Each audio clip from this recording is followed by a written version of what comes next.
Uzgoj mrkve čini se dosta jednostavan, ali morate znati da postoje određeni koraci koji se moraju odraditi kako bi mrkva bila krupna, lijepog oblika, kvalitetna i prije svega ukusna. Mrkva se uzgaja zbog svog zadebljalog korijena, a upravo u današnjem videu vam donosimo savjete kako to postići i razotkrivamo zablude o pojedinim nepotrebnim radnjama.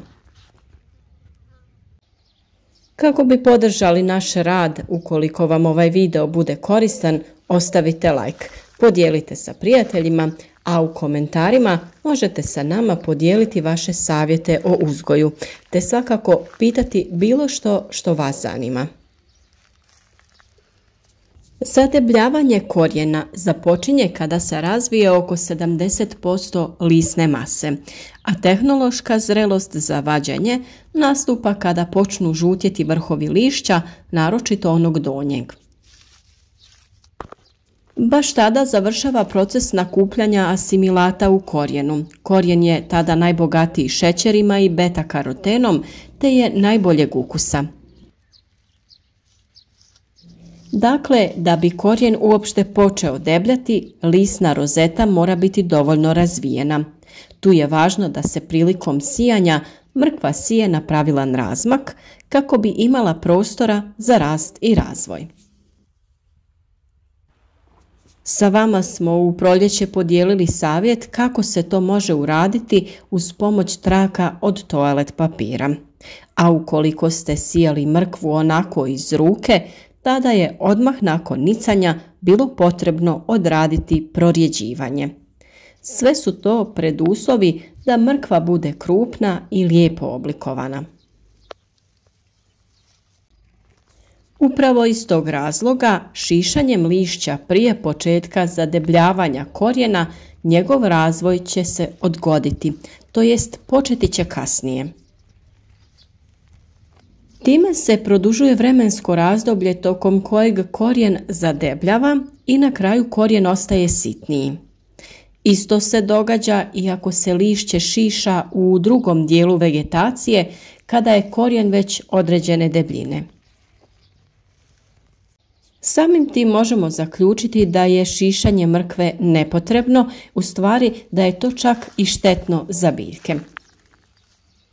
Ono se može odraditi tek kada je vrijeme za vađenje mrkve, pa ukoliko ju vadite u većim količinama sa nekim alatom, lakše vam je da ju izvadite kada ona nema lišće. A ukoliko imate manju količinu i ručno ju čupate, tada vam je lišće više nego potrebno. Vjerujem da svi znamo da biljkama lišće služi i neophodno je za proces fotosinteze i usvajanje određenih hranjiva.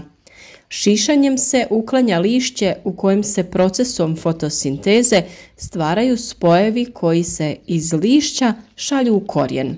Odnosno, ako nema lišća, nema ni kvalitetnog zadebljalog korijena. Nekada se zna dogoditi da se zbog visokih temperatura neki od listova osuše, promijene boju i propadaju. Možda se to dogodi i uslijed kišnog vremena ili kada lišće dodiruje tek zalivenu zemlju, pa ono trune na vlažnom tlu. Takve listove možete ukloniti i sa tim nećete pričiniti štetu na vašem nasadu. Tokom uzgoja vrši se i drugo prorjeđivanje nasada, ali se tada već izvađeni plodovi mogu konzumirati. Na taj način ostavljamo dovoljno prostora preostalim biljkama da se pravilno razvijaju i budu kvalitetne. Ono što je vrlo važno kako bi ostvarili dobar prinos mrkve jeste pravilna njega i dovoljno vlage u tlu.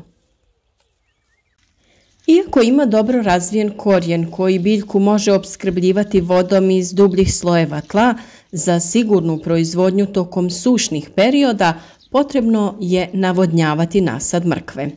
To se posebice odnosi na period tokom nicanja do razvijenih 5 do 6 listova, te naravno u vrijeme intenzivnog debljanja korijena kada su potrebe mrkve za vodom najveće.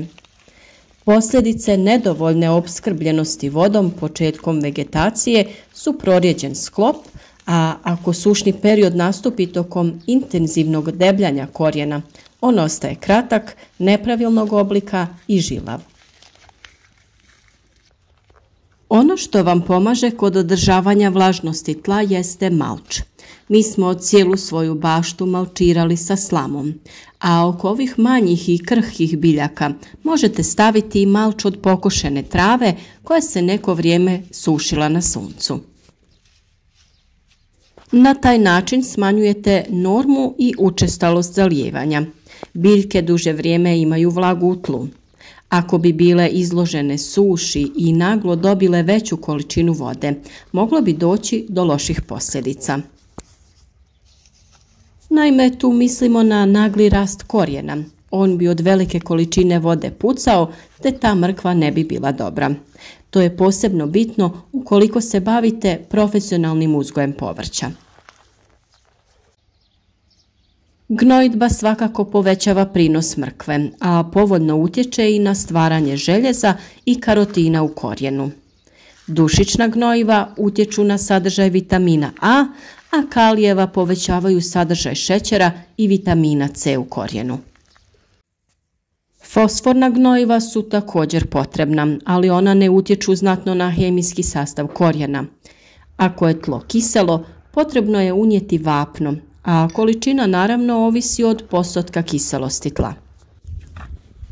Već smo dosta govorili o toj temi, pa je naravno važno da provjerite kiselost vašeg tla prije nego se krenete baviti uzgojem, te odradite analizu zemljišta kako bi znali čega u tlu ima dovoljno, čega ima viška ili manjka. Dio umjetnih gnojiva unosi se u osnovnoj i predsjetvenoj pripremi, a ostatak u vidu prihranjivanja. Količina hranjiva ovisi o hemijskoj analizi tla i teksturi samog tla. Može se prihranjivati zalijevanjem, a može se prskati po listu, to jest folijarno. Svakako idealna prihrana tokom vegetacije je ona tekućim hranjivom od gaveza i koprive u omjeru 1:2. Gavez osigurava korijenu mrkve potreban kalij, a kopriva daje potreban dušik listu mrkve kako bi bilo zdravo i bujno. Recepte za ovakva prirodna hranjiva svakako možete potražiti u nekom od prethodnih videa na našem kanalu. Mi smo vam također u nekim našim videima predstavili organomineralna hranjiva kompanije Zoberbach. To su tečna hranjiva koja su dozvoljena i u organskoj proizvodnji.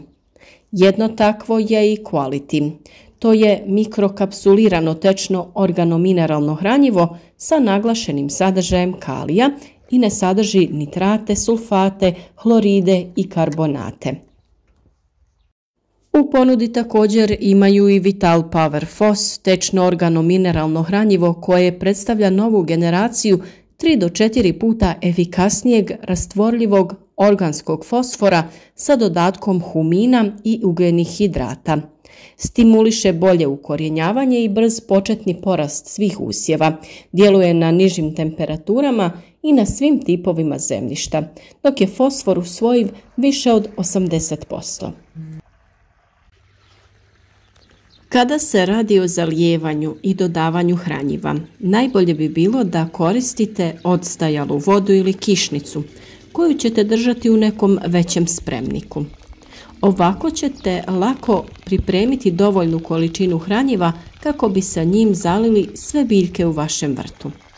Naravno, zalijevanje obavljajte rano ujutro ili predvečer kada su niže temperature, pa će biljke bolje da usvoje vodu, ali i hranjiva. Jedno od najčešćih pitanja kada je mrkva u pitanju jeste koliko dugo može da ostane u zemlji, odnosno da li će ukus biti bolji ako se izvadi iz zemlje kada je manja. Generalno, mrkva može da se izvadi kada je dovoljno velika i slatka da bi mogla da se jede, a koliko dugo može da se drži u zemlji zavisi od sezone kada se uzgaja. Ako se mrkva uzgaja za ljetnu berbu, trebalo bi da se izvadi kada dostigne svoju optimalnu veličinu, što je prosječno 70 do 80 dana nakon što je posijana. Izlaganje visokoj temperaturi može mrkvu da učini pomalo gorkom, pa ako se pojavi baš topla sezona, trebalo bi da se izvadi iz zemlje kako ne bi dobila tu gorčinu. Kada se mrkva uzgaja za jesenju ili zimsku berbu, može da se ostavi u zemlji sve dok ne budete spremni da je koristite. A mrkva se može ostaviti u zemlji sve dok zemlja ne smrzne. U toplijim krajevima to može značiti i boravak u zemlji sve dok kasne jeseni, pa čak i u zimu. Pazite samo na vremenske prilike jer velika kiša nakon sušnog perioda može dovesti do toga da mrkve puknu, kao što sam već spomenula, pa je najbolje da ih izvadite prije nego što se to dogodi. Vjerujemo da su vam ovi današnji savjeti bili od pomoći i nadamo se da ćete imati jednu uspješnu sezonu uzgoja mrkve te obilnu berbu. Naravno, mi vam želimo svu sreću u tom poslu.